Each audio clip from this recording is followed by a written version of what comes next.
আসসালামু আলাইকুম, সবাই কেমন আছেন? আশা করি সবাই ভালো আছেন। আলহামদুলিল্লাহ আমিও ভালো আছি। এই যে এখানে সকালবেলা না 11টার দিকে আমি গরুর মাংস নামাইয়া ভিজিয়ে রাখছিলাম। এগুলো এখনও ছোট নাই, আমি কখন রান্না করব। আর এখানে মূলা শাক কুচি কুচি করে কেটে নিয়েছি, এগুলো সিদ্ধ বসাবো।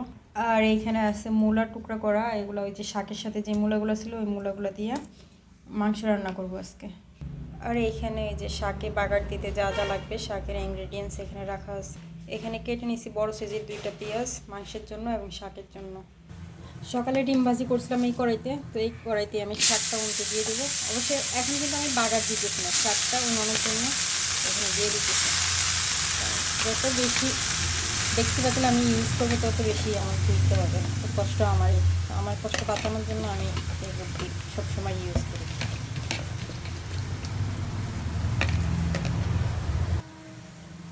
আর এখন দিয়ে দিব এই যে সবুজ মরিচ। আমি সবুজ মরিচ বলতেছি, বাংলাদেশে এটাকে বলে কাঁচা মরিচ, আবার অনেকে সবুজ মরিচও বলে। এখন আর কিছু দিব না, শুধু পেঁয়াজ দিব। লবণ, কাঁচামরিচ, পেঁয়াজ সব দেওয়া শেষ। তো এখন ঢাকনা দিয়ে ঢেকে দিব, এটা উনে যাক, তারপরে মিক্স করব। শাক অনেকটা উনানো শেষ, মানে আরেকটু উনবে। আমি নেড়ে চেড়ে এটার ভিতরে যে লবণ, পেঁয়াজ, মরিচ যা যা আছে সব মিক্স করে দিতেছি। শাক উনানো হয়ে গেছে, আর এখন দিয়ে দিব বাকি আদা, রসুন আর শুকনো মরিচ বাগারের জন্য। আদা বাগারটা ওইসব শাকে দিবেন যেটাতে মানে গ্যাস হয়, যেমন মূলা শাক, কলই শাক, এগুলোতে আদা দেওয়া লাগে, কারণ আদাতে গ্যাস কমায় আর পেট হজমে সহযোগিতা করে আর কি। এগুলো ফ্রাই হয়ে গেছে, আদার ঝাঁসে আমার হেঁচে চলে আসছে। তো শাকের উপর আবার একটু হেঁচে দিয়ে নিলাম, ওরা বাপ ছেলে না একই দামটি শাক যুক্ত করতে। শাকটা তেলের সাথে একটু ভালোভাবে মিক্স করে নেব। শাক ভাজি হয়ে গেছে, এখন আপনাদেরকে দেখাবো আরেকটা জিনিস। এই যে 2টা নারকেল 100 টাকা নিলেও ঠকি নেই, জিতছি ভালো। ভিতরে একদম পুরটা একদম ঠাসা ঠাসা, আর উনি ওইখানে ভাঙ্গিয়ে রাখছিল, ওইখানেও দেখছিলাম যে পুরগুলো একদম ঠাসা ঠসা। আর একটা বড় সাইজের নারকেল লালখান বাজার বলছে যে 180 টাকা। তো আমি সেই হিসেবে জিতছি, ঠকি নেই। তারপর আমার জামাই বলবো যে আমি ঠকে গেছি। আর এখন রান্না করে নেব গরুর মাংস। আর এখানে সব ধরনের মশলা আমি অ্যাড করে নিচ্ছি। এগুলো কুকারে তেলও গরম হয়ে গেছে। এখন মশলাগুলো একটু ভালোভাবে কষাই নিব, তখন কিন্তু তেল উপরে ভেসে আসে, তখন কিন্তু কষাবো। তারপরে মাংস দিয়ে দিব। এখন দিয়ে দিব মাংস। মাংস কিন্তু পরিমাণে কম হয়ে গেছে, কারণ মাংস সব ছোটে নাই, যতটুকু ছোটছে ততটুকু হয়ে গেছে। আর দেরি হয়ে যায়, মানে প্রত্যেক শুক্রবার রান্না করতে আমার দেরি হয়ে যায়। সকালে উঠিও দেরিতে, ঘরের কাজ করবো, তারপরে ওরা বাসায় থাকে, জুম্মা পড়তে যায়। তো ওরা অলরেডি জুম্মা করে চলে আসছে, আর আমি রান্না করতেছি। এখনও রান্না শেষ হয় নাই, এই মাংস রান্না হয়ে গেলে তারপরে শেষ। তো এটা কষাইতে থাকি, চুলার আঁচটা অল্প করে এটা কষাইতে থাকি 5-10 মিনিট। তারপরে মূলা দিয়ে দিব। আর মূলার সাথে আজকে যাবে আস্ত রসুন, এটা আস্ত রসুনের গরুর মাংস হবে। আর এখন দিয়ে দিব মূলা কিন্তু পরিমাণে একটু বেশি হয়ে গেছে।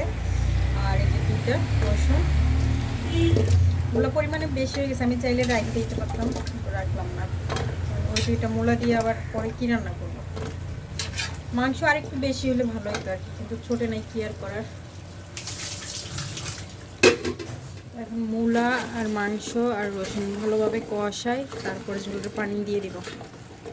আজকের মাংসটা স্বাদই অন্যরকম হবে, কারণ তাজা তাজা মাংস তো ঘ্রাণ অলরেডি বাইরে হয়ে গেছে। তো এখন উপর দিয়ে ঢাকনাটা লাগাই দিলাম, মূলা থেকে যে পানিটা বাইর হবে ওটাতে একটু মশলাটা আরেকটু ভালোভাবে মিক্স হোক।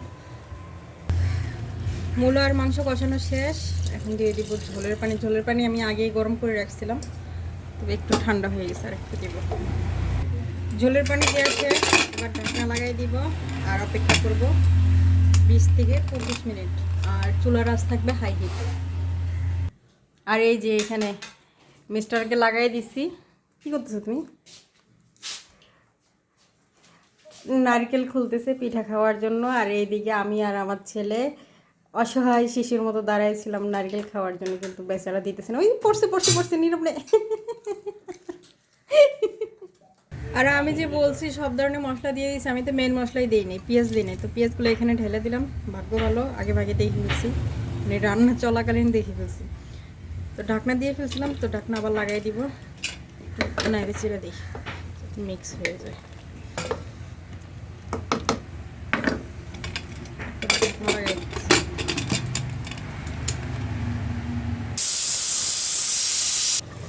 আলহামদুলিল্লাহ মাংস রান্না হয়ে গেছে, খুব সুন্দর একটা স্মেল বাইরে হয়েছে। তো আজকের রান্না এতটুকুই, এখন আমরা সবাই খাবার খেয়ে নেব। তো সবাই ভালো থাকবেন, সুস্থ থাকবেন, সেই দোয়া রইল। আর আমাকেও সবাই একটু বেশি বেশি করে দোয়া করবেন যাতে আমিও সুস্থ থাকি, ভালো থাকি। সেই স্বাদ।